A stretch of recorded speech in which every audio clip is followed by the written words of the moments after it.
It's time for the final word in sports all across the state. You're listening to Sports Talk with your hosts, Bill Kornbluth, Will Pelagic, and the Professor Tom Hayes. You've been waiting all day, so join the show now by calling 800-956-7266. When you go through this grind, and I know every coach that's come up here has said the same thing, when you go through this grind, you get hardened. And so we'll be prepared for the NCAA tournament. There's no question about it. Wherever we go, we will be ready. And we learned a lot about our team. We had guys get experience in this tournament, in this environment that I think will help us. Well, we have an experienced ball club that polices itself, so I don't have to say too much. And I think that's the big key with this team right now is I'm coaching less with this group than I have in the previous two teams, simply because of the veteran leadership that we have on the team. And this team really does a good job of policing itself. Just like yesterday, very, very proud of our team. Everything wasn't pretty all night long, but the offensive guys were incredible. Just tipped my hat to them. They just kept pounding and pounding, finding ways to score runs, hitting home runs, doing other things. Just very, very proud of them. And a pleasant good afternoon to you and yours, and welcome to Sports Talk, South Carolina Radio Network on this Friday, the 25th day of May, 2018. Here at the Durham Bulls Athletic Park in Durham, I'm Will Pelagic. Back in our Columbia studios, Phil Kornbluth, Professor Tom Hayes. Plenty to get to. We'll talk about the Gamecocks' exit from the SEC tournament, the Clemson Tigers punching their ticket to the ACC tournament semifinals. Coastal Carolina has also moved into the last four of the Sun Belt tournament. Wofford currently in action, trying to save its season as well against UNC Greensboro. Not doing well right now, losing 9-4 in that affair. Also, plenty of stuff going on in the recruiting world, including a potential commit from Clemson that could be coming today from Luke Deal, the tight end there. The second game of three today at the ACC tournament has ended. North Carolina has beaten Georgia Tech, although North Carolina, their time here is done in Durham, as they do not qualify for the semifinals because of their loss earlier in this tournament to the last seed, Pittsburgh. One of the two ACC semifinals is already set. Pittsburgh will sit in the kind of Cinderella catbird seat, if you will, trying to upset the apple cart and possibly be a bid stealer here near the end of this tournament. But we'll get to more of that as we go throughout the day, and also talk a little about their semifinal matchup with Louisville and who Clemson might see tomorrow. But Korn, we'll start. You had a chance to talk to basically the most popular uncommitted defensive lineman in the state of South Carolina last night, and more to this saga continues as he's disputing some of the information that we've heard earlier this week reported by. Yeah, Josh Belk, who went to Georgia on a visit yesterday, and we'll go into details on that in recruiting a little bit later on. But he said no, he was not contacted prior to getting his release from Clemson by anybody, and in particular South Carolina. He said that they have followed protocol, they have followed the rules. It's why he enlisted the services of a local attorney who he knows to check out the rules and to handle all of the background stuff that needed to be done so it was done properly. He had one phone call from the NCAA, he said, and that was from a woman who needed information from him related to his national letter of intent that he had signed with Clemson, so he provided her with that information. Other than that, everything he said is above board and done by the letter of the recruiting law. That's his statement, and there you go. That's that. As far as the other things going on, it is good to be back in the studio after being, I'm telling you, I think this trip took 5 years off my life. I didn't get to bed before 4 o'clock Eastern time, drove through Atlanta traffic coming back today, a holiday weekend. That's never smart. And so I feel like I've aged about 5 years. Though I know I don't look it. For those watching on our cameras, I know you marvel at the looks and how youthful I continue to present myself, even though the age says otherwise. Quit patting yourself on the back there, big boy. Well, I tell you what. Well, I'm flexible enough to do that. I have no problems driving in Atlanta because once I get within 20 miles of Atlanta, I think NASCAR. Because if you don't drive like they do in NASCAR, you get run off the road. we'll have plenty to give you here today with regards to the NCAA tournament projections. We're going to talk to Mike Morgan. Our usual weekly spot with him will take place just after 6:30. And we're going to talk to Aaron Fitt of D1Baseball.com. And I've spent a lot of time, guys, kind of talking over some of these projections, not only with Aaron, but with some of the other people who deal with the projections. The folks from Baseball America are here as well. And they think that by virtue of Duke's loss to Louisville, that might have been a potential knockout for basically the loser of that does not get a host, so to speak, inside the ACC. I think the topsy-turvy way that this tournament has gone is partially due to that, and also part of Duke's just, again, subpar hosting ballpark, keeping them from hosting. It seems to me that the potential problem that we might have run into with a potential NCAA tournament regional in Durham might not happen, according to those who are here. Well, we'll see what happens, come Monday. I think that with Duke losing to Louisville today, maybe that enhances the possibility of Coastal Carolina in particular. I know the idea of South Carolina hosting was floated out there and being a number 2 seed. I would think with Coastal Carolina's ongoing success in their tournament, if they win their tournament championship on top of the regular season championship with their RPI and with a facility that can handle 5,000 plus for regional games, I would think that that is where they would go if they need to find an alternate site to deal with Duke's situation. I would say so. And, it's a weird thing. And again, no one ever wants to be, the bearer of trying to turn this into a, disqualifying a team, because, again, Duke has won more than 40 games. They've had a very landmark season in respect to where their program is historically. But the unfortunate thing about this is from them, they have the ballpark, and there are a lot of very good teams who have continued to impress, including the Clemson Tigers, who yesterday once again brought the offense. 7-1 victory over Miami yesterday, and they advanced to the semifinals. They get 6 in the 6th. The big inning has been big for them. South Carolina, unfortunately, falls short, Corn, and they do so via the work of a pitcher acting as a hitter. And I have to tell you, that is probably one of the more surprising things that you're going to see in tournament baseball. Absolutely, absolutely. Todd Peterson, who had not had an at-bat all season, he was the pitcher on the mound, and LSU made some adjustments during the game to put him in a position to hit and not take him off the mound. And so he comes up in the 12th inning with runners on second and third. Now, Mark Kingston looked at that situation and thought about walking the batter ahead of Peterson to load the bases, figuring that would force the hand of LSU and they would pinch hit for Peterson and get Peterson out of the game. However, his rationale not to do that was that they'd already walked, 8 batters, I think, at that point in the game. He was concerned about his pitchers throwing strikes. He did not want to walk in what would have been an insurance run because they had already taken a 1-run lead, and he was concerned about that. So they went ahead and they pitched to Peterson, and what does he do? The Gamecock pitcher, I think it was Shook, was ahead in the count 1-2, and he put one right down the middle. Can't do that. Put one right down the middle, and the kid just swung, and he laced it down. He's a left-handed hitter. He laced it down the left field line, so he obviously was swinging behind the pitch, went right down the line for a 2-run double. And that turned out to be the winning runs because the Gamecocks managed to come back and cut it to a 2-run deficit in the bottom of the inning and had the tying run at the plate in Jonah Bride, and he struck out to end the game. So, again, a gutty performance by USC. They proved once again that even when they're down, they'll continue to try and do what it takes to narrow a margin and get back in a game, but they just did not have enough across the board yesterday to beat LSU and to stay around in the tournament. So, yeah, maybe it's not a totally bad thing for them. I mean, they're in the NCAA tournament. Now they'll get some extra rest. They need some rest. They need to get some people healthy. In particular, they need to get T.J. Hopkins back in the lineup at the top of that batting order if they're going to do anything come NCAA tournament time.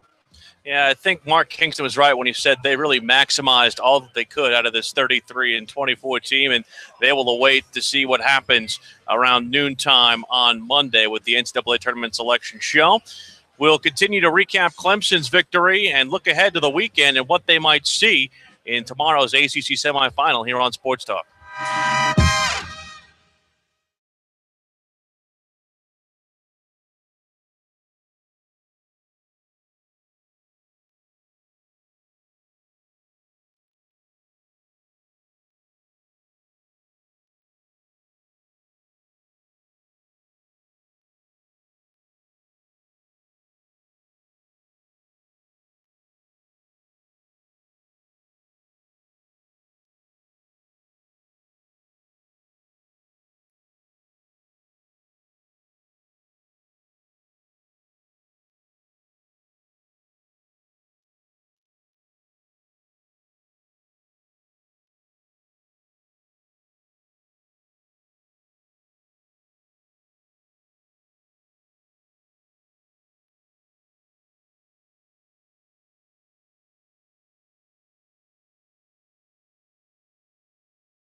Sports Talk is the sports talk show of Main Street, South Carolina. From the coast to the mountains, we cover it all.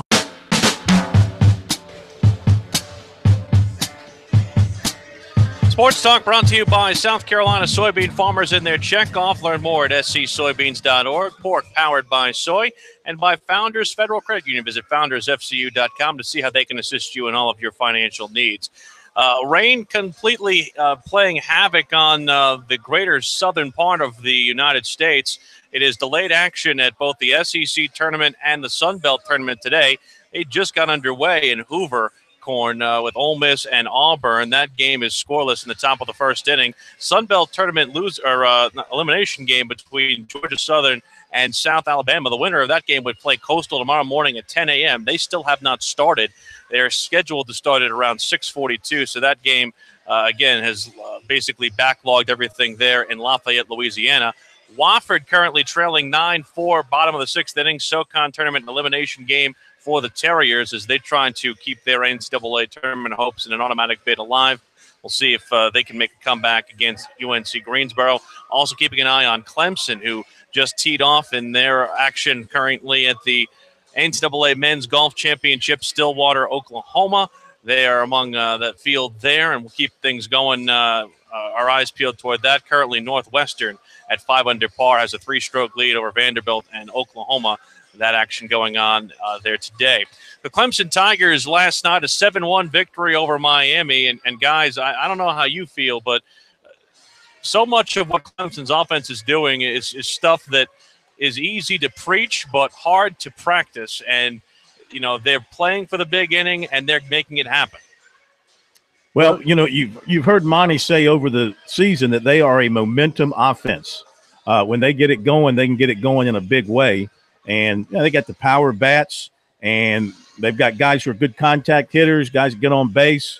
So, yeah, no big surprise when Clemson puts up a big inning like, well, maybe 17 runs in an inning is a bit much to expect. But still, you know, their offense, remember, they struggled offensively through the first half of the season, Pro. They were hitting as a team at one point about 240.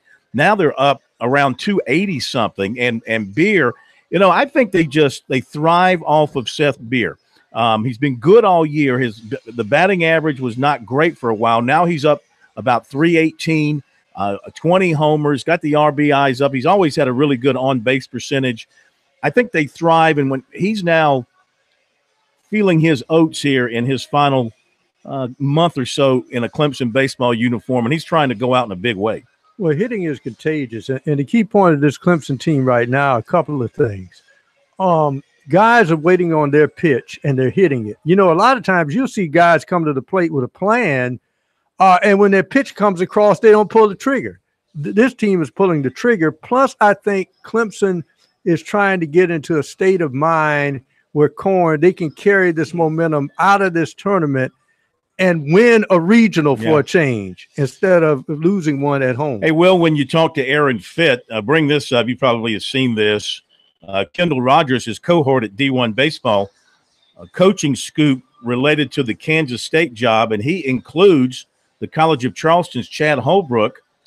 He was asked about it by somebody, and he said, yes, a legitimate candidate. So very interesting. We'll bang that up with him when he joins us at 7:20.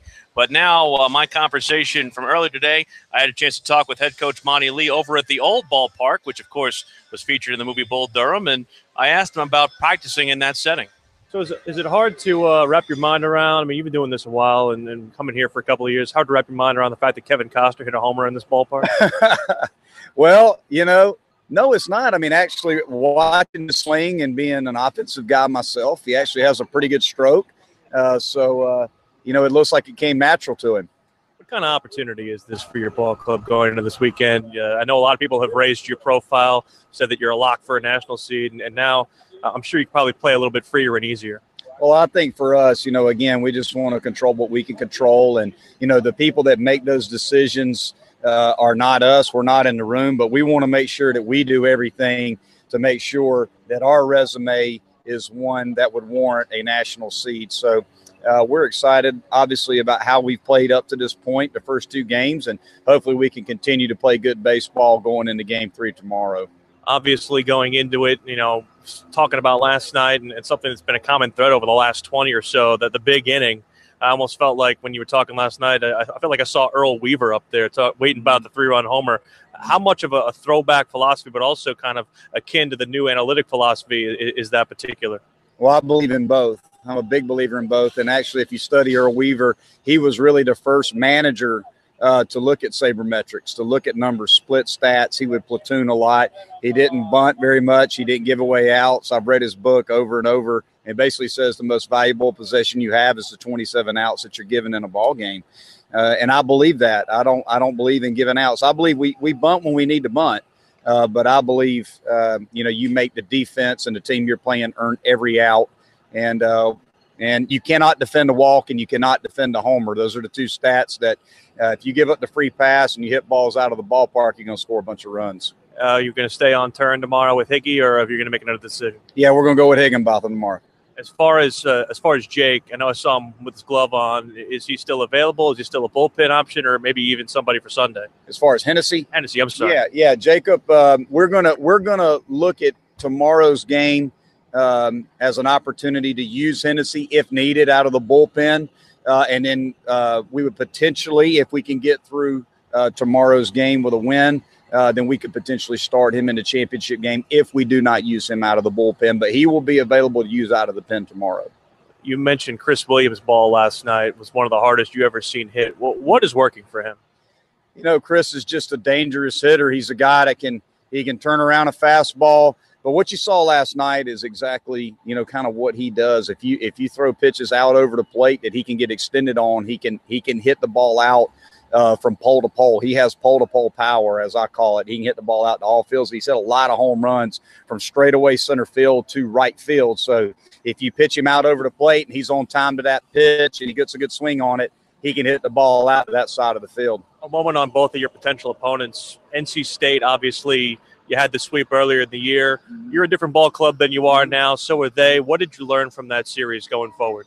The one thing that really impressed me about NC State was just how dynamic their offense is. They had speed and they had power. You don't see a lot of teams that are built like an NC State that have true leadoff type hitters. They've got 3 or 4 guys in their lineup that could be leadoff hitters for about anybody in the country. And then when you get in the middle, you're dealing with a lot of power. So they have a really good combination of speed, athleticism, and power in their lineup. Seemed like there was a lot of emotion in that Florida State series. We were there for that. We saw, obviously, the walk-off victory and a lot of emotion poured into that one.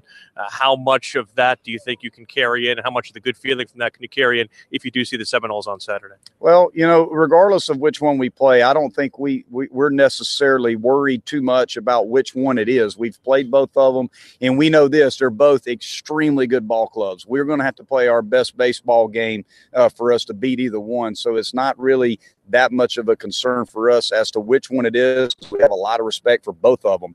The bottom line is Higginbotham's got to be at his best, and we got to play good baseball.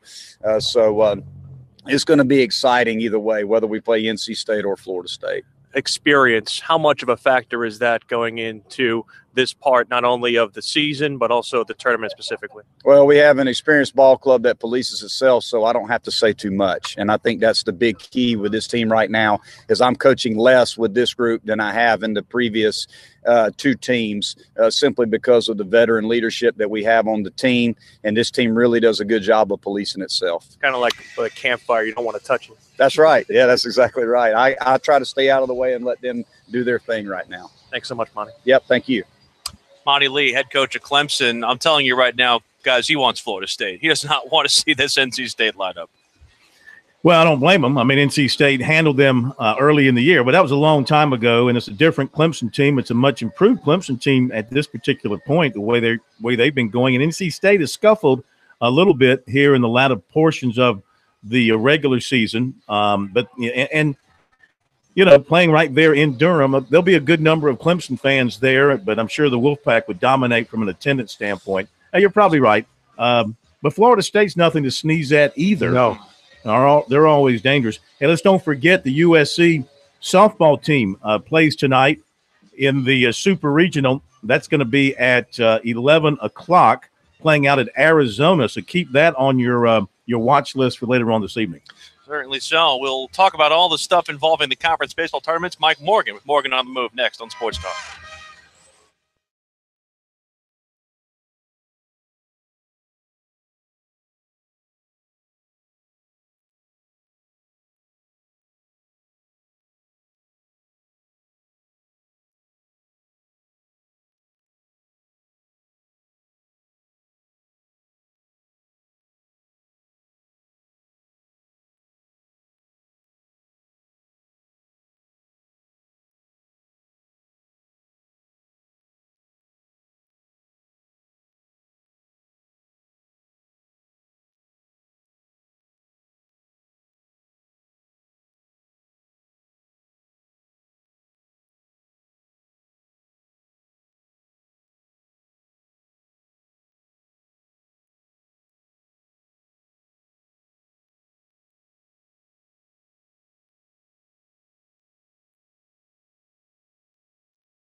Welcome back to Sports Talk, South Carolina Radio Network, originating from the capital city of South Carolina and just outside the capital city of North Carolina in Durham at Durham Bulls Athletic Park. The final game of today, Florida State and NC State, will get underway just after 7 o'clock, around 7:05, in fact.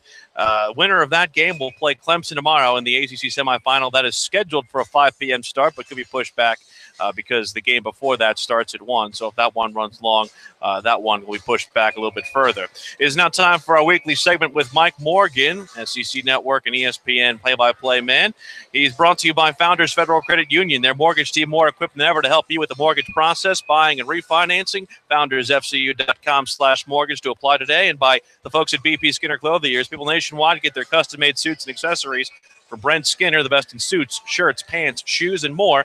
Located in Columbia in the Vista, no matter where you are, Brent will come to you. BPSkinnerClothiers.com, where you can set up an appointment. Corn? Mike Morgan keeping a close watch on everything happening in the college baseball world. By the way, the USC softball team is in Arizona, but they're playing Arizona State in the Super Regional, just to make that clear. So, Mike, I know you've been watching everything like a what has really good vision. Hawk. Like a hawk, yes. Watching all the movement around college baseball last several days. So what do you take from the tournament action so far, particularly SEC, ACC, and any of the other major leagues you've been watching? Well, I don't think anything radical has happened thus far. I think that much perhaps to the chagrin of the NCAA, this is going to be a top 8 field chock full of SEC, ACC. I think 6 of the 8 are going to be from those two conferences. With Arkansas's win over Florida today, they're a virtual lock along with Florida. I think Georgia's in great shape for 1. I think Ole Miss is in great shape for 1. That'd be 4 from the SEC. I think Clemson and North Carolina are in great shape for 1. That would be 2 from the ACC. And then you have Oregon State and Stanford, so that gives them a little bit of geographical balance. I don't think much is going to change from that. I think at this point, you've got a couple of teams that are on the bubble to host a regional that are still kind of waiting to see. Auburn's a good example of that. They might be right on the cusp as they're starting their game right now, I believe. Don't have it on in front of me, but that to me is the only drama left. You know, outside of that, you're playing for the right to win, to bring home a trophy. But I think much of the math on the committee has already been done for them. Well, Mike, you mentioned Florida, and Florida, of course, got swept last week by Mississippi State. They lose to Arkansas today, but you look at them, their resume is so rich that we know they're a number 1 seed. But from a psychological standpoint, could they be losing their edge at the wrong time of the season? I know that's a popular sentiment, and when we hear it all the time that everybody wants to be a hot team going into the postseason, I certainly wouldn't disagree with that. I mean, I'd rather be on a winning 9 out of 10 as opposed to losing 9 out of 10. But from the standpoint of a Florida team that was there last year, most of the players on that team were there a year ago that won a national title. Most of the players on that team ran roughshod over the SEC for 30 games and ran roughshod over a lot of teams nationwide over the course of a 56-game schedule. I don't think all of a sudden they're just going to go in the tank. I think they're still the best team. Stanford and Oregon State, although we don't see them or talk about them as much, would certainly have a strong case for that as well. You know, those West Coast teams, they win games differently, they play games differently, but you don't want to play them in the postseason. So by no means am I saying those two teams aren't in the same echelon. But by the same token, I think Florida's fine. I really do. I don't buy into this. I've seen it too many times where the teams that go deep into conference tournaments wind up getting bounced. I think Arkansas is a prime example of that last year. If I'm not mistaken, they made it to the championship game in Hoover and wound up getting bounced in the regional by Southeast Missouri. So you don't have to do that. In fact, I honestly believe there are some teams out there, there's a little bit of a sigh of, okay, good. We've already clinched everything we need to clinch. Now let's go ahead and get ready for the real postseason. What is your impression, Mike, on what Clemson has done here in Durham? Obviously, the one game against Notre Dame was a gaudy result. I think the Miami one is a lot more impressive given the competition ramp up, and it seems to me like they're trying to make a statement for a national seed. I think they've made it. I mean, I'd be surprised at this point if they didn't get it. I know, of course, they do pool play there, and in the ACC tournament, things are a little bit different, but I think Clemson is getting a national seed. So, again, to go back to my last point, I mean, at this point, yeah, you'd love to win the ACC championship. It's a nice trophy. It's a nice honor. I actually called the win Clemson had 2 years ago in Durham when they knocked off Florida State in a game that lasted about 47 hours with all the rain and lightning delays. But I think they're good. I think Monty Lee and company have done enough. The resume is good enough. They should get one of those top 8 seeds and enjoy the friendly confines of Doug Kingsmore Stadium throughout. Visiting with Mike Morgan. Morgan on the move here on Sports Talk. Let's talk about the Gamecocks. They won a game in the elimination round of the tournament, single elimination round, and they lost the next 2. But, they were getting hammered by Arkansas. They fought back, made it reasonably close. Had a really good game yesterday, really good baseball game with LSU. A lot of excitement in that game. It had a real playoff feel to it, and that game could have gone either way. But, again, the Gamecocks, they find themselves behind. They fought their way back, tied it up late. How about Todd Peterson coming up, and a guy that had not taken an at-bat all season long, delivering a big 2-run double there in the 12th, Mike. But talk about that unlikely event, but also what you saw from the Gamecocks and how deep you think they might go in the NCAA. Well, I think for them, it was nice to see them win the first game, just to put everything. I mean, I think they're already in, but just to put everything at ease, and you want to have at least one good feeling under your belt when you leave Hoover. By knocking off Missouri, I think you got that. If they had beaten Florida and Arkansas, say eventually back to back, then maybe you could make a case that they would have done enough to pick up a host. If they went that deep into the tournament and you had those type of RPI builders on your resume, because that's what you need at that point. You couldn't just beat some of the teams that they're playing. LSU's not an RPI builder at this point. Obviously, Missouri's not an RPI builder at this point. But if you had beaten 2 top 10 programs like that, then all of a sudden you might actually force the committee to give you a host. That obviously didn't happen, but I think they did what they needed to do. They're going to postseason, which was goal number 1 all along. They're going to be a number 2 seed that no one is going to want to face. There's certain number 2 seeds that people look up in their bracket and they're like, oh shoot, not those guys.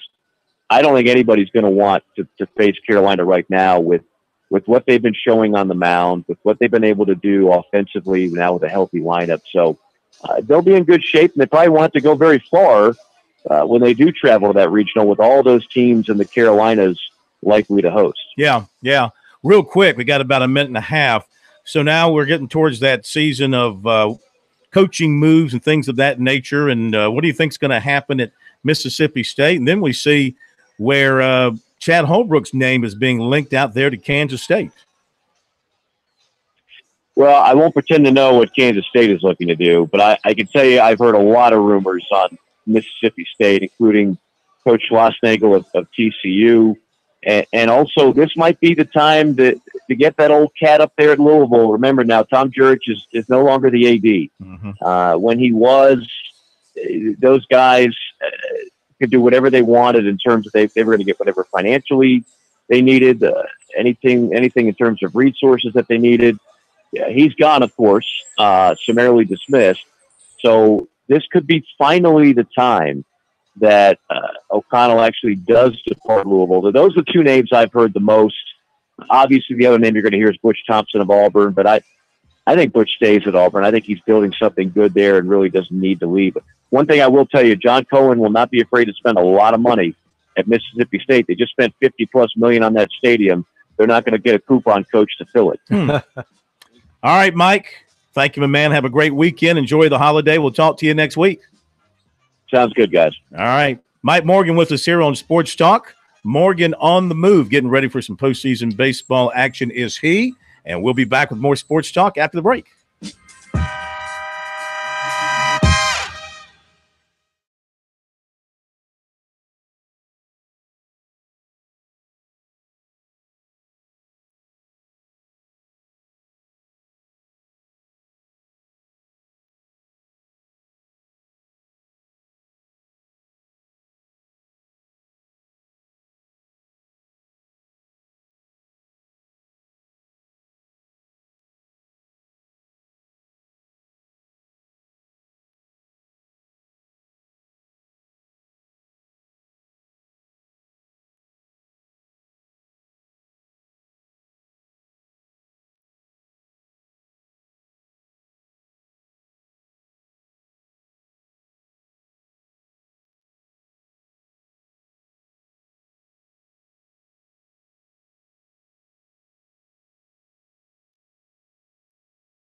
Now back to Sports Talk, South Carolina's most listened to sports talk show for more than 30 years.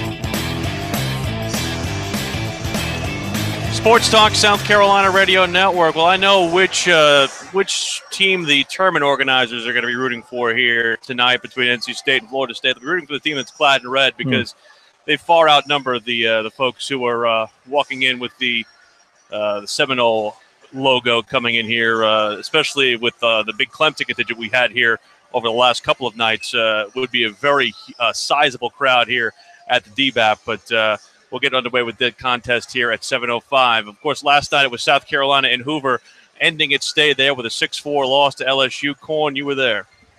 Yeah, again, it was a great baseball game. Both coaches and players on both sides just talked about what a wonderful game it was in terms of the effort of both teams, and I think the emotion that both teams were playing with. I think they left everything out there on the field, and it was evident by the fact that LSU jumped to the lead. South Carolina came back and tied it up, and then LSU, they went scoreless until the 12th, and LSU broke through with 3 in the 12th, and South Carolina came back and scored 1 and got the tying run to the plate. And then, of course, you had the unexpected big 2-run double by Todd Peterson that really, shocked everybody, considering it was the first at bat for him all season long. So, really good baseball game. Mark Kingston, even keel as ever, never really affected too much one way or the other, win or lose. And now, of course, looking forward to what's ahead in the postseason. Here is some of what he had to say following the team's exit from the SEC tournament. Yeah, great college baseball game. Both sides. It wasn't perfectly played, but both teams played with a lot of heart. Hard to believe that wasn't even that much more riding on this game, the way both teams played as hard as they did. So disappointed we lost, tip our caps to them, and now our focus is 100% on preparing to try to get to Omaha. Mark, same question. You guys just kept fighting back today. How good was that to see out of your team, especially this time of year? Not surprised. That's what we are. That's what we've evolved into this year. And there's no team that I think fights as hard as we do right now. We have maximized everything we have. And now, as I mentioned, we're going to take that into the NCAA tournament and try to get to Omaha. But this team fights. This team battles. We fall behind. We tie the game. And it's just what we are and what we will continue to be moving forward. This is Gamecock baseball, playing with toughness and discipline and never giving in. So real proud of that team. Disappointed we lost, but it's something that I think is really important for this team moving into the postseason, but also that we are gaining this identity. What did you see out of your bullpen today? They obviously shut things down and gave up a run until the end there. Just what do you see out of those guys? We gave up 1 earned run and multiple innings, almost 5 or 6 innings. So tip your cap to them. They did a great job. They all got in, did their job, and handed it off to the next guy. So that's what we need out of them moving forward. Kind of touched on it before, but with the stakes of this game, did it feel kind of like a regional? How does it help some of the younger guys in here going into next week if you guys do it makes you a better team. There's no question about it.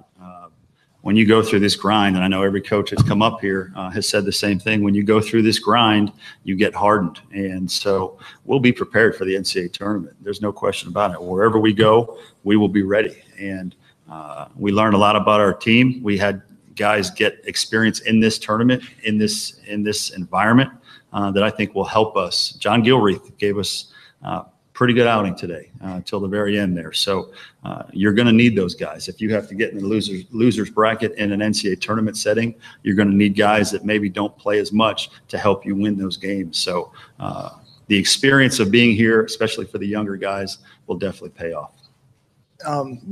Is there an update on Matt Williams? What did he leave with, and Sawyer as well? Did he come out with injury? Matt Williams was just another cramp. So nothing serious there. And Sawyer was just a little sore, but nothing to worry about. And also, what does the rest of this week look like for you guys? Do you all go home and practice or scrimmage, get Cody some innings, or how do you approach the rest of this week? Yeah, we'll go home. To me, the big thing over the next 7 days is to rest. So you're 100% health-wise, energy-wise for next week. Our hitters will get back on the machines for a few days to prepare. We'll get in the weight room and make sure we're strong.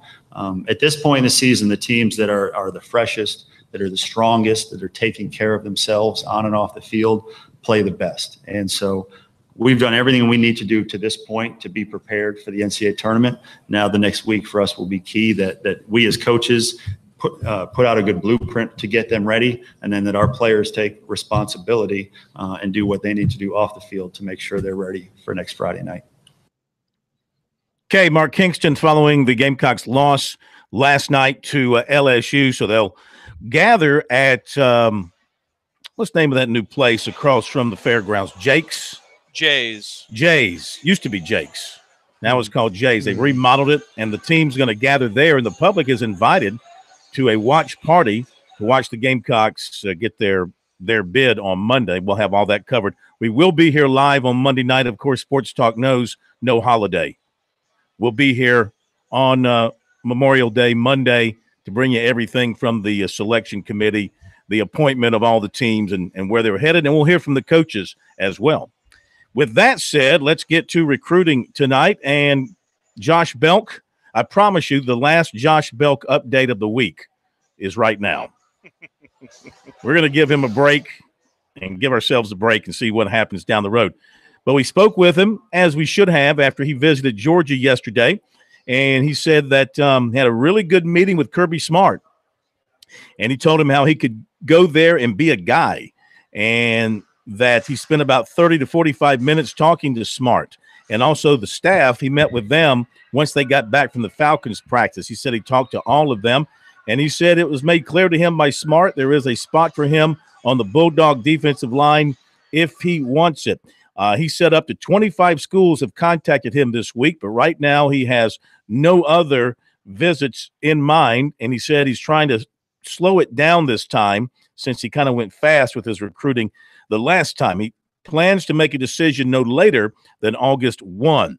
Earlier this week, the Clemson website Clemson Insider reported via a source that there was contact between Belk and USC prior to him receiving his full release from Dabo Swinney. In the story, they referred to it as tampering. Belk said nothing could be farther from the truth. His quote, "Oh, no, none of that. When I got my transfer, I got my information, and I got a picture of it, and I got my attorney to send it to USC compliance and their coaches down there. I waited until they reached out to me.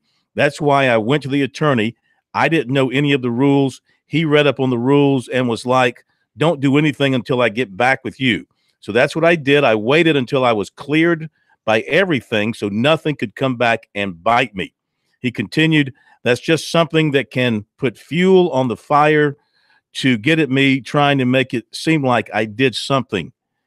Quote, I know I'm a rightful person, so I'm going to stick by the book on that type of stuff." So Belk, of course, denying any comments, any conversation about anything being done improper with his transfer. Now we're waiting on Luke Deal, the tight end from Emerald, to announce his decision probably before 8 o'clock tonight.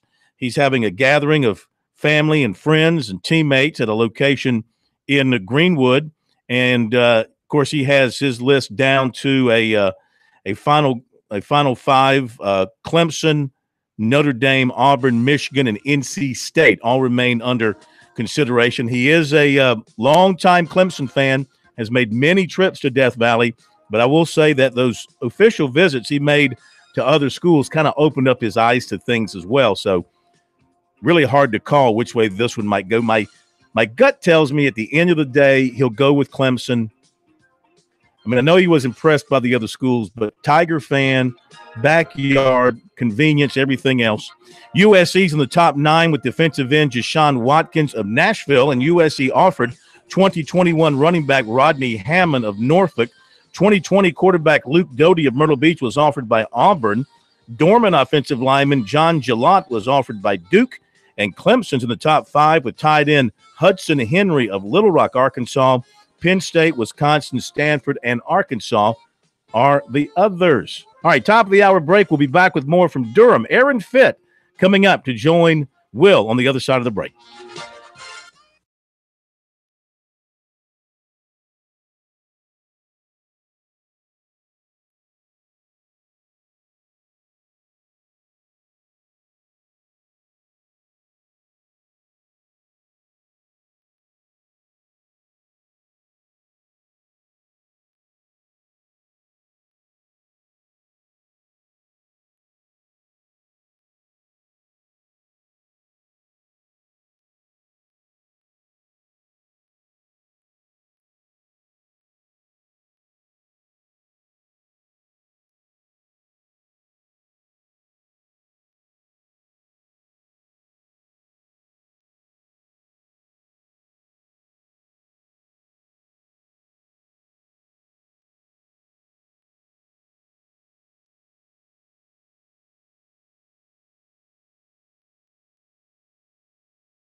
Round 2 of Sports Talk up next with your hosts Phil Kornbluth, Will Pelagic, and the Professor Tom Hayes. Don't leave us hanging. Join the show, 800-956-7266. Back with you here in Durham as well as in our capital city of South Carolina, Columbia, as we come to you from the ACC Baseball Tournament on Sports Talk, South Carolina Radio Network. We're pleased to be joined by Aaron Fitt of D1 Baseball, one of the foremost of the prognosticators and also reporters with regards to the NCAA baseball tournament, NCAA baseball as a whole, covering the ACC tournament here. Aaron, it's good to have you over. Thanks so much for taking some time with us. Absolutely. Good to be with you. So give us a sense of just your macro view of what we've seen so far here in Durham. Well, we've seen some good glorified exhibition games, of course, and we've seen a couple of interesting games that have been compelling. Mostly, I think we've seen Clemson and Louisville beat the crap out of some people. You know, they're really, I mean, these guys are playing really well right now. Clemson with that explosive offense, and Louisville, too. They scored 19 runs the last 2 games. It's a team that went through some growing pains earlier this year, and right now it seems like they're peaking at the right time, and they're really dangerous heading into a regional. Of course, looking at this from the Clemson perspective, they had the blowout win over Notre Dame on Tuesday. On Wednesday rather, and they come back last night and beat a Miami team that was playing very desperately, trying to get themselves into the tournament. What are your impressions on the Tigers, and have they earned that national seed that many believe they were kind of on the borderline with? Yeah, I think they have at this point. You know, there are obviously, you can poke holes in the resume. I mean, the top 25 record isn't great, and it was kind of a favorable ACC schedule. But the fact of the matter is, look, they went 22-8 in the conference, which is not easy to do. No matter, if the conference is down, it's hard to do that, and that carries weight. And they kept winning here, and they're on fire. They've won 19 out of the last 21 games, I think. I mean, the committee does value momentum. They're in good shape at this point. I think even if they lose tomorrow, they're going to be a national seed. People keep saying this conference is down, and it's you hear that, and almost you kind of think of it almost as like a self-fulfilling prophecy. Oh, well, people think the conference is down. People are saying the conference is down. In your mind, is it down, and if so, why? Yeah, it is. I mean, because it just doesn't have the depth it usually has. I mean, usually you've got 8 to 12 teams that you can look at as viable NCAA tournament contenders, and this year we just haven't had that. We've had 6 locked in pretty much all year long, and Georgia Tech has been kind of on the outskirts all year, and Miami made a late charge, but too little too late, and it's just you got a 14-team league, you only got 6 really good teams, and even the teams at the top, I don't really see an elite team, except for maybe Clemson right now, the way they're playing. But even them, I mean, you can poke holes and say, what about their rotation? It's just kind of average, really. I mean, it's good enough because their bullpen's so good and their offense is so good, but it's not like one of those top to bottom, every little piece is there, right? It's not like a team that is going to roll out there with their A's and get 7 or 8 innings and hand the ball to your closer. And it's unconventional. So I feel like the best teams in the country are in the SEC. And the 2 top teams in the Pac-12, and then there's a drop-off, and the ACC has a good group of teams that are all kind of in a lump. What do you think Clemson's ceiling is? Is it Omaha, or is it somewhere short of that? Oh, definitely Omaha. I mean, despite what I just said, I mean, I do like their team a lot, and I love the makeup of the team. It's one of those teams where I think the makeup, the character of that group will make the ability play up to its fullest. Kind of like that. I made this comparison on Twitter, and I probably ticked off South Carolina fans and Clemson fans, but the personalities of this team really reminds me of those Roth and Price and Marzulli era Gamecocks. I mean, they got that kind of fun-loving thing going on, and they're just really loose, and they win a lot of games late in dramatic fashion. They come back. I mean, that stuff matters in college baseball, and they have talent too. I'm not trying to discount that, especially offensively. I mean, it's one of the best offensive clubs in the country. They're explosive. And one of the other best clubs in the country and in this conference is on the field right now with NC State. They play Florida State, winner of that contest. That game is just underway. Winner of that contest takes on Clemson tomorrow night at 5. You mentioned the Gamecocks. A word on them. They were done yesterday after losing to LSU 6-4, but a remarkable turnaround for head coach Mark Kingston in his first season when it looked like people were kind of leaving this team for dead. He's turned them around and turned them into an NCAA tournament ball club. Yeah, he sure has, and it has been really impressive to watch because you're right. I think everybody left them for dead. I certainly did. They were in a deep hole there, and where they win the last 5 conference series, if I'm not mistaken. It's loud. You know, it's a veteran team, especially in the lineup. We thought heading into the year that they would be kind of a back of the top 25 sort of a team, and that's where they wound up. But it took a long way to get there. And, you know, the injuries, of course, were a major factor they had to overcome. And Kingston just had them believing in themselves. And, you know, I just like the way that they transformed their approach offensively, too. I mean, the quality of their at-bats up and down the lineup was very impressive the last couple times I've seen those guys. So it's mature veteran players that are performing like mature veteran players. It's tough to pitch to those guys. They battle you, and the pitching has come together enough too. And obviously, it's you know, it's not a dominant pitching staff, but they got some good power arms, and the pieces have all kind of fallen into place. So I think they can make a run here in the postseason. Aaron Fitt of D1 Baseball joining us here on Sports Talk. A look at kind of where the NCAA tournament committee is leaning. Do they have the gall to send South Carolina to the upstate of South Carolina to play Clemson? I don't think that's going to happen this year. You know, I think both these teams have had good seasons, and I doubt that's going to happen. There's too many other options. You could send the Gamecocks to, you know, Chapel Hill or probably Raleigh or East Carolina. I mean, not Athens, but you know, there's places you can send them in the region. They're drivable. I think that's probably where they'll wind up. Did Duke lose their host bid today with the loss to Louisville?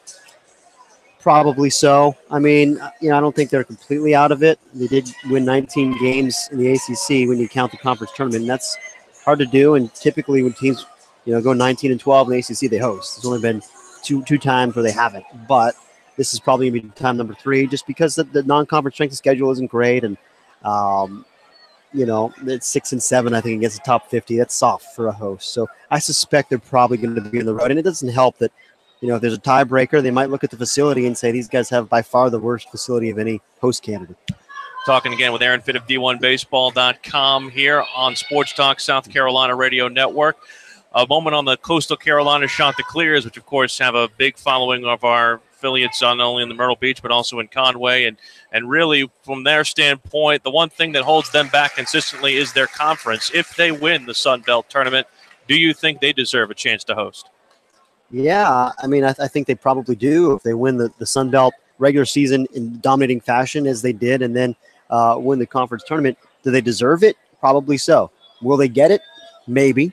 You know, right now their RPI is still in the 20s, and that's not going to get it done for a mid-major host candidate in the Southeast. So they need to get up into the teens. They need to get close to 16 if they can, and they need to win that conference tournament. And if they do those things, maybe they'll force the committee's hand and bump somebody else out of there. But it's a lot of competition for, in my opinion, the last 2 or 3 spots. And right now I kind of think they're at the back of that pecking order. Who do you think is possibly a bid stealer? Who do you think is playing for their life just in general across the tournament over the course of this weekend? Yeah, you know, the bid stealers, you got to look at certainly the Sun Belt if Coastal doesn't win at all. That would be a stolen bid probably. I think Troy has played its way into a regional and at large in that conference. So that will probably be a 2-bid league, maybe 3 if somebody else wins the tournament. But Tennessee Tech and the Ohio Valley, you know, that's another potential stolen bid. If they get upset, that's a slam dunk at large team. St. John's in the Big East, same thing. I haven't checked their scores here today, but you know, there's a couple of those out there to keep an eye on. And here in the ACC, I mean, Pittsburgh, you know, if Pittsburgh can find a way to win 2 more games here, they will win the ACC tournament, and this will become a 7-bid league. Certainly so. And Florida State now leading NC State 1-0. I asked Monty Lee earlier today which one he'd rather see. He would not commit, but I'm guessing he'd rather see the road team in this contest. Although I don't know. I mean, you know, honestly, it's not like either one of these teams has a big gun left on the mound after this. And these are their 2 big guns here today with Brian Brown and Drew Parrish. And I think NC State's probably a little bit better top to bottom offensively. And actually, I know that. That's a certainty. They're really good offensively top to bottom. But Florida State is a good club. You know, I mean, you guys saw them up at Clemson. They're dangerous. And we just saw Cal Raleigh double off the wall here. That guy's been on a tear down the stretch. It's a great junior year. So I don't know. I mean, it's probably a push. Aaron, thanks so much for the time. We appreciate it. Yeah, absolutely. That's Aaron Fitt of D1 Baseball with the best coverage of college baseball around. We'll go back to the birdies and bogeys with George Bryan when we come back, and also still to come in this hour, Monty Dutton with the NASCAR stuff as well on a Friday edition of Sports Talk.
This is the place to talk Tigers, Gamecocks, and more. Sports talk across the state on the South Carolina Radio Network.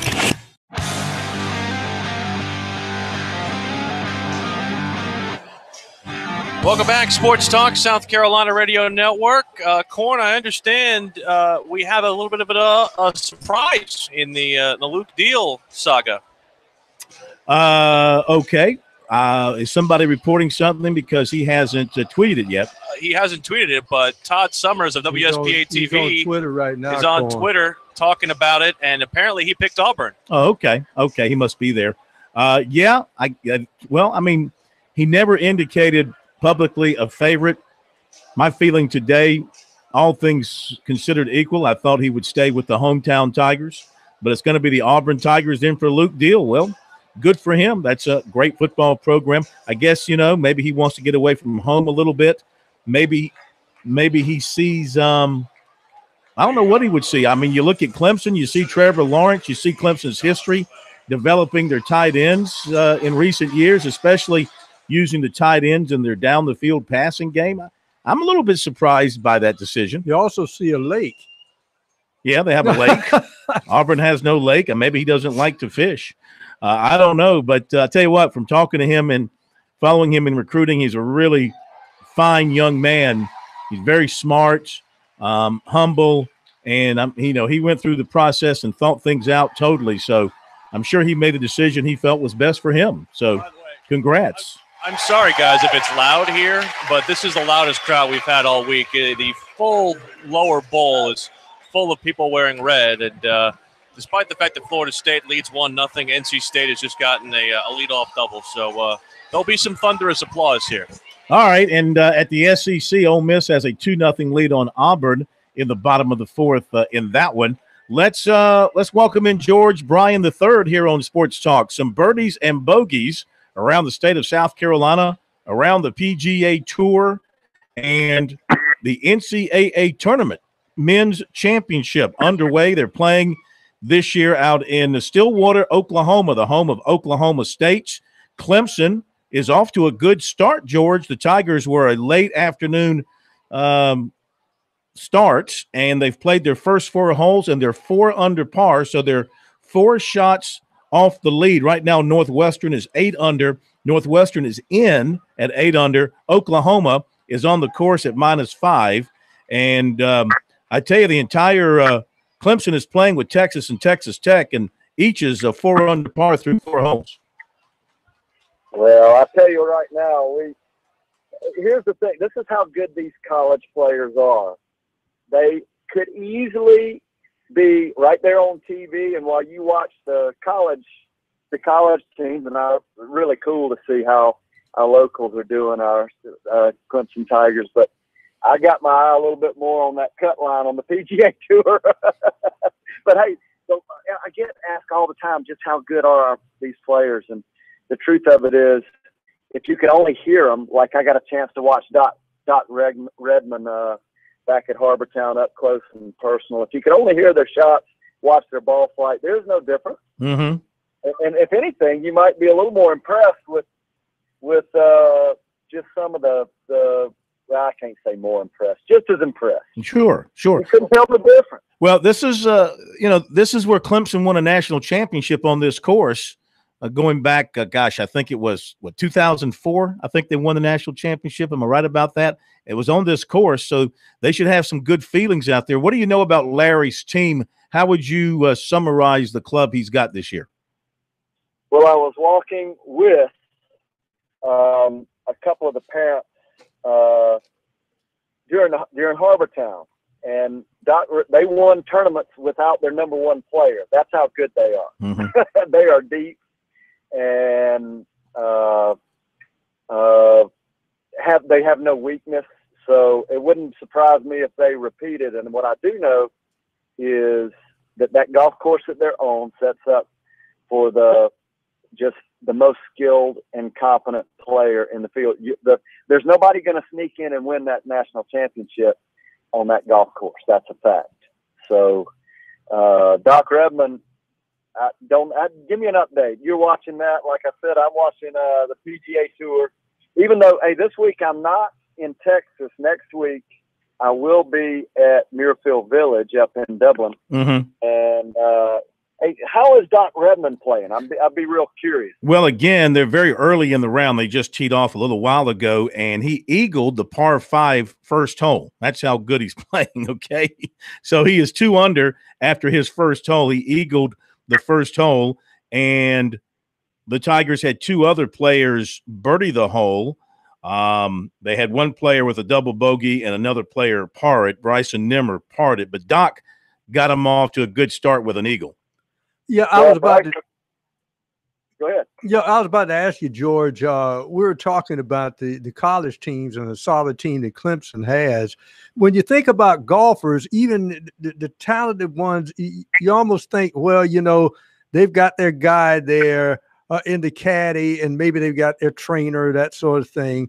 But the support system in team golf, how does it help a fledgling golfer, a golfer hoping to turn pro? How does it help him in his or her development?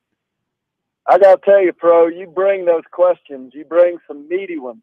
Nothing changes there, Huckthorne. And so the one of the things that is kind of interesting about college golf, and I admired like Larry Penley. He's a great coach. Bill McDonald at South Carolina, Puggy Blackman.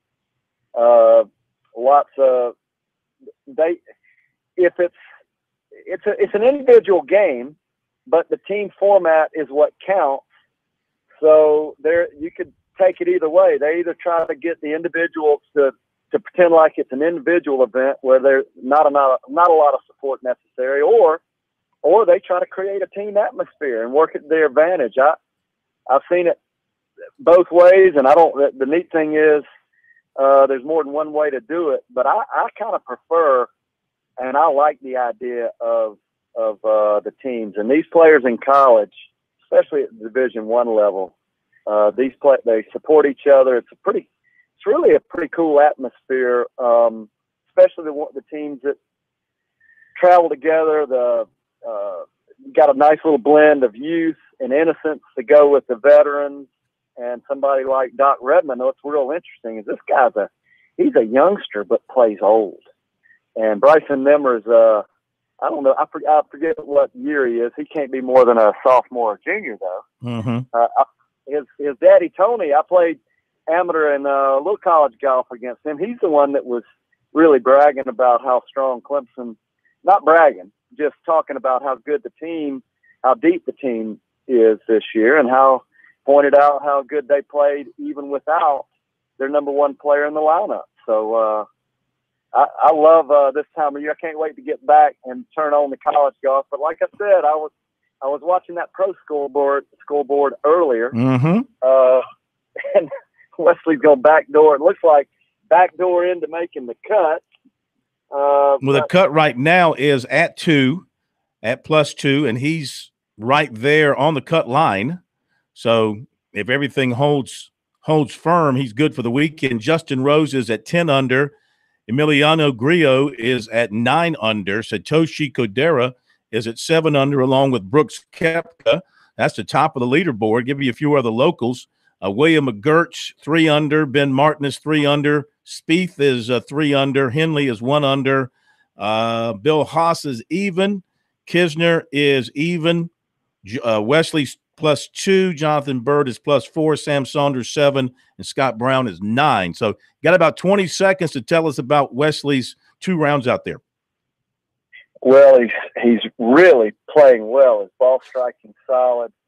He's still trying to figure out. He's hitting the ball so good, trying to figure out what his distances are. And he's in good shape. He's putting pretty good, and hey, looking forward to the weekend, and then I'm going to be at Muirfield Village. Oh, yeah. For a live update. So, hey, man, you guys enjoy your weekend. Tee 'em high, shoot 'em low, and I'll talk to you next week. Thank you, George. Always great having you with us. George Bryan III, GB3, with us here on Sports Talk, Birdies and Bogeys around the state of South Carolina, and we'll keep you up to date on Clemson as we run through the rest of the program. NASCAR with Monty coming up next.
The latest on this weekend's race is around the corner. The full Monty on NASCAR is next. This is Sports Talk.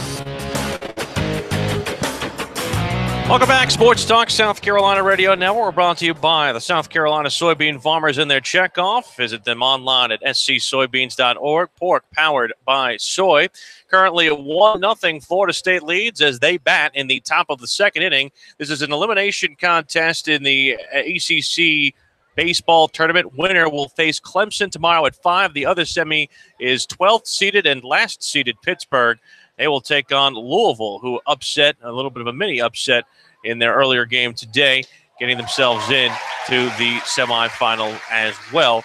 They ended up beating earlier today Duke, who was the number 4 seed in this tournament. Now time to go racing corn with Monty Dutton, who gives us the full Monty on NASCAR. Absolutely. Welcome in Monty Dutton to Sports Talk. Monty, of course, on the Friday before Memorial Day, he's getting a lot of rest. He's drinking a lot of beverages, probably water, eating a lot of energy bars because he's got a lot of laps to watch come Sunday. Do you begin with the what is it overseas? The Monte Carlo? What is it overseas that gets things rolling on Sunday? The Grand Prix of Monaco. Grand Prix of Monaco. I know you're up early watching that. I do like watching that. Yeah. Transition to the Indy 500 and then the Coke 600. A full day of racing for the full Monty. Yes. I will not be there. Well, now, when we talk about Charlotte and what has happened this week, what did you think of the All-Star race? What did you think of the package they implemented for that? It seemed to create, even though Kevin Harvick was too strong at the end and pulled away and won, it seemed to create a lot of good racing and passing, a lot of dicing on the track, things of that nature. What did you think? It was a feel-good story of the year. I think that it's based on a number of polls and things. It's something that NASCAR needs to build on. I'm not at all a radical about these things, but things have been so bad and falling so hard a long time that the All-Star race, it used to be every year. Mm-hmm. It's novel, exciting, fun race. And I would normally say that using these plates and these it looks like the wall is back in the.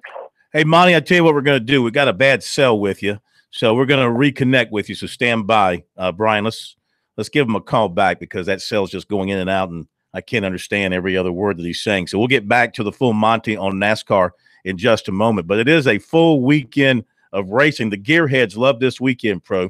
You can start off early in the morning on Sunday and watch racing of some sort all day long. I would get dizzy and start to smell gas fumes from the TV set at that point.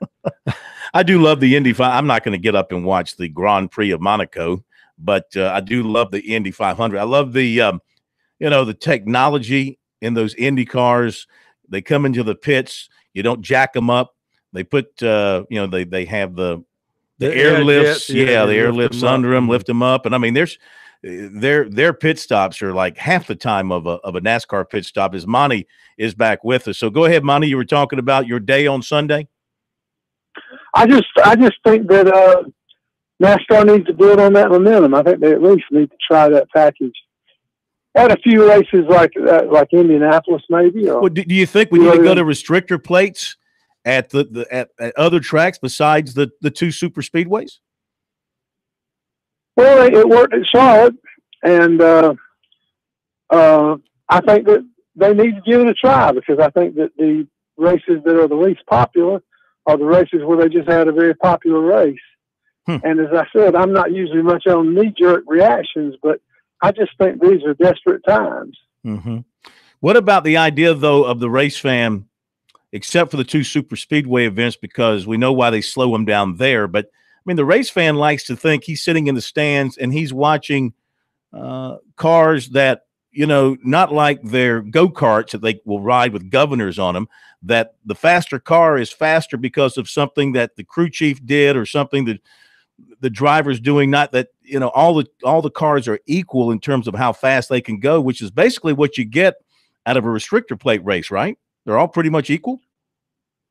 Yes, I think that the racing that you saw at Charlotte last week and the racing at Talladega and Daytona, they require a lot of skill, but it's a different type of skill.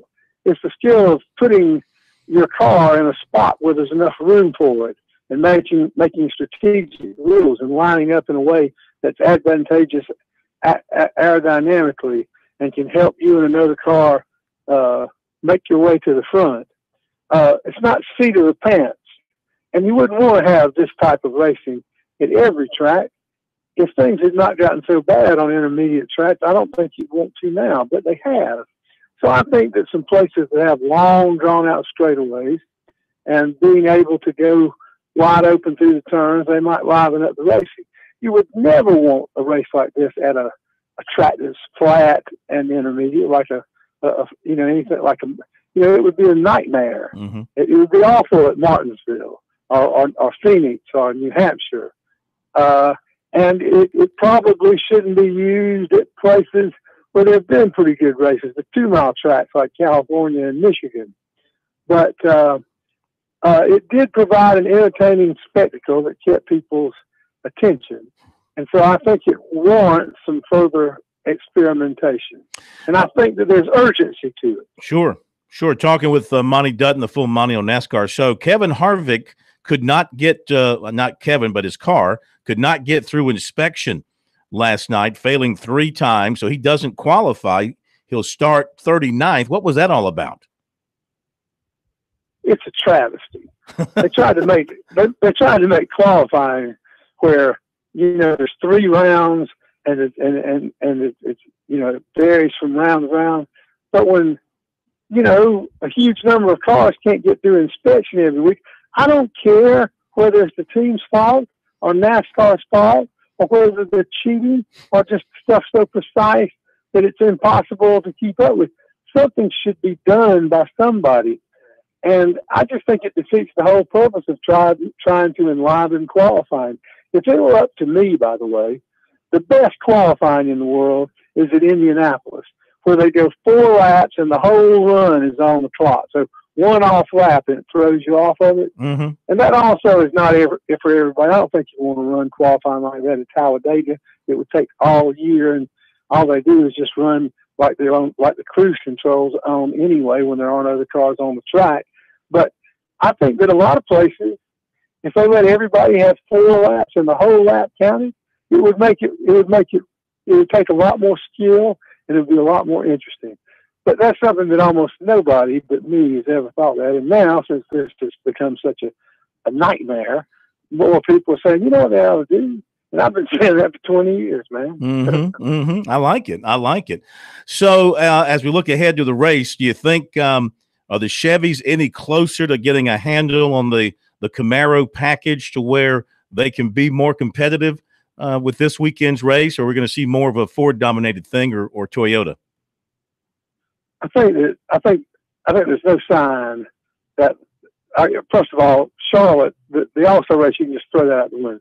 You have to look at what it was 2 weeks ago, and 2 weeks ago, Ford was at their high. Ford was at as good as they've been all year.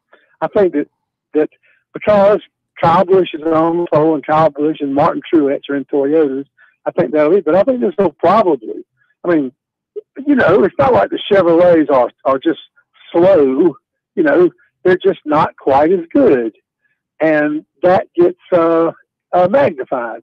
So I still think that by the time that fall comes, or maybe the middle of the summer, you'll start seeing Chevrolet pick up whatever the disadvantage that they have.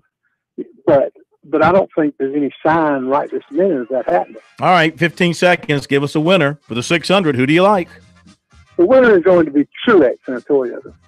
I like the way you got right to that, Monty. Thank you so much. Have yourself a great holiday weekend. It's really simple. It's just the first name I think of. And sometimes it's right. Thank you, my friend. Have a great weekend. We'll talk to you next week. All right. Bye-bye. And check Monty out on his blog, montydutton.com, and go buy his novels if you need something to read here here over the weekend. We'll be right back.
The latest on this weekend's race is around the corner. This is the place to talk Tigers, Gamecocks, and more. Sports talk across the state on the South Carolina Radio Network.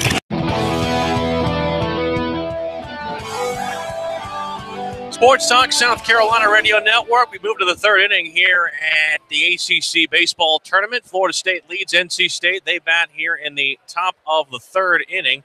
Looking at some of the other matchups as well. Wofford currently playing against UNC Greensboro. Greensboro with a 10-7 lead. That game is in the ninth. Ole Miss leads Auburn 3-0 in the top of the sixth at the SEC tournament. And South Alabama with a 9-0 lead on Georgia Southern. Why is that important? The winner of that game takes on the team that is coached by our next guest, Corn.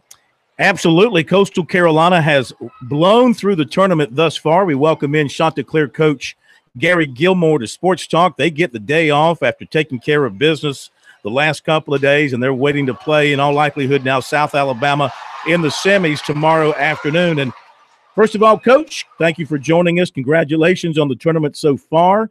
I got to believe you're feeling pretty good about the way your guys are playing. Yeah, kids have played great, Phil, and we've swung the bats well, and done a lot of things that I can see us building up to over the last month or so. So, I'm real happy for them, and hopefully carry it on tomorrow. Yeah, I mean, when you score as many runs as you scored so far, 12 in the win over Texas Arlington in a game shortened to 8 innings, then you came back with a 16-4 win over South Alabama. I mean, obviously the offense carrying the day, the pitching, don't forget about that. You've had good pitching thus far. Yeah, we have. The kids have done a great job. We played very good defense. So, like I said, hopefully we can continue it on. What is there something about the park or something about the pitching you faced, or are you just carrying your offensive momentum over from the latter part of the regular season? I mean, I think it's more so that just extreme focus as a group. But, these guys are, at least, unless they're fooling me, they're very determined. They want to lay claim to the tournament title. So, hopefully we can play well enough to do that. I tell you what, as a fan of college baseball, let's face it, you guys had it when you made the run to Omaha. Does this team have it? Do you see that attitude, collective attitude that you saw maybe in your team? I know you hate to compare teams, but do you see it? I mean, there are a lot of similarities. There are a lot of similarities, especially in the position player group. It is. And, our pitching staff is just way younger than that staff was. But, there's some competitors in that group as well. But the position player club is very similar. Head coach of the Coastal Carolina Chanticleers, Gary Gilmore, joining us here from the Sun Belt Tournament in Lafayette, Louisiana. We've been talking to a lot of the prognosticators here, not only at the ACC and SEC tournaments in our travels here, Coach, and many of them seem to believe that if you guys take care of business there in the Bayou State, that you will be hosting a regional at Springsbrook Stadium. I'm not going to ask you if you think you can do that, but what would that mean to you if you guys get a chance to host next week? I mean, it's a great thing. But at this time of year, it's more about, how you're playing and what the matchups are. So, for years and years, I thought the only way we could get to Omaha was if we hosted, and found out that you don't have to do that. So, I don't know. I mean, I see us on the outside looking in, so, maybe people see it differently, but, we're just, seems like there's several people between us and, there's top 16 whatever right now. It's not too far-fetched, but, I mean, it's on out there for us. In my mind, if they go off of RPI and stuff, we're just slightly outside that group. So, but we'll keep plugging along. Maybe if we win this thing, maybe we put ourselves in that position. So how does your pitching stack up as you go into the weekend semifinal? If all goes well, a championship game, what do you have left in the for the mound?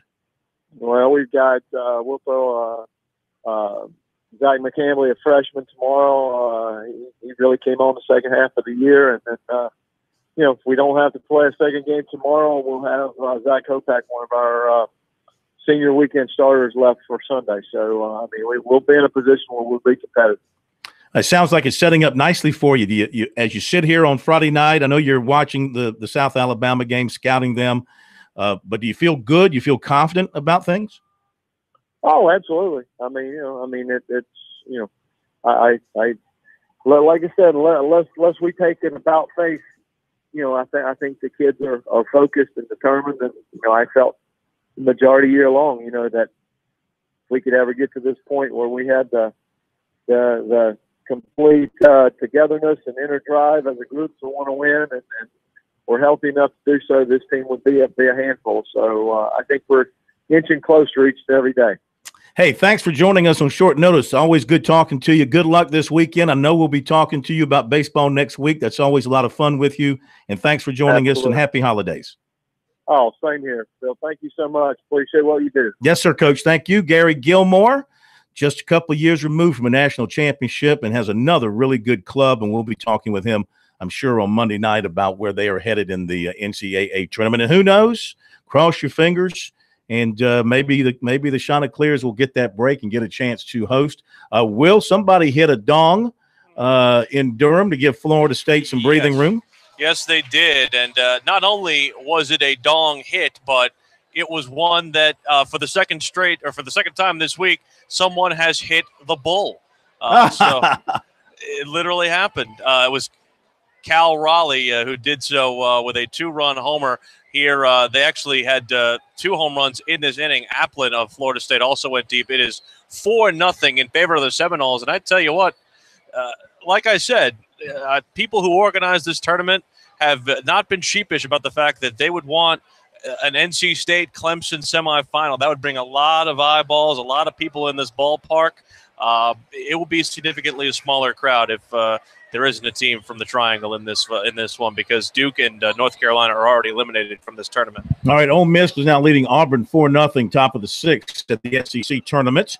Update on Clemson in the NCAA golf. The Tigers have moved to 1 under par as they play holes 3 through 5. Still leaves them in a tie for 7th. And very quickly, Joshua in Lexington. We've got about 45 seconds. He's been holding. What you got for us, Josh? Phil, if Clemson wins the ACC tournament, is Willie P going to be first in the gold pile? I'll hang up and listen. You know, can we get the number for the Department of Social Services? Because that's Reggie Anderson's child, once again being forced against his will to make a fool of himself on statewide radio. And that reflects on the father. And I think DSS should be contacted. And I'm sorry, Joshua, we're going to have to remove you from that family. Who wants him? Will, do you want to take Josh home? I don't even want a dog. You know, that's less a human being. First of all, that would be a great leak from the press box. Well, I don't know. I don't know how the people who cover Clemson do it every time. I mean, you know, maybe I'll just learn from them. Who said that? Who said that? I'm sorry. Was that me? Did I say that? Yes, you did. I'm sorry. I really don't mean to be so snarky. By the way, Clemson people are fantastic people. Absolutely. On both sides. By the way, couple of things here. First of all, we want to wish everybody a very happy Memorial Day, and yes, a shout out to all the service member families, and a debt of gratitude to the families for their sacrifice. So we haven't forgotten that. And also a shout out to the Boston Celtics tonight. Oh, I knew that was coming. We definitely want to see them win. Not that I'm afraid of a Game 7. No, I never fear a Game 7 with my teams. I'd like to go ahead and shut it down tonight and say goodbye to LeBron. 1-5 on the road during these playoffs. Again, the role players only play well at home. Yeah, I know. And by the way, Cor and I will be watching the Monte Carlo Grand Prix. That doesn't surprise me. The Monaco Grand Prix, rather. It doesn't surprise me. Formula One. It doesn't surprise me. Big Formula One fan. I'm sure you're going to put on a little English style cap and sit back and what would you drink that early in the morning? What would be your beverage of choice? Oof. Probably a mimosa. And then after the Indy 500, I'm sure you take a carton of cold milk and pour it on your head. I couldn't do it. We'll be all back together on Monday. We will have the NCAA tournament selections in hand. A full recap from all the coaches of in-state persuasion that we will talk to, and we'll see what we're talking about on Monday. We'll see where people are. We'll talk to you. Happy weekend.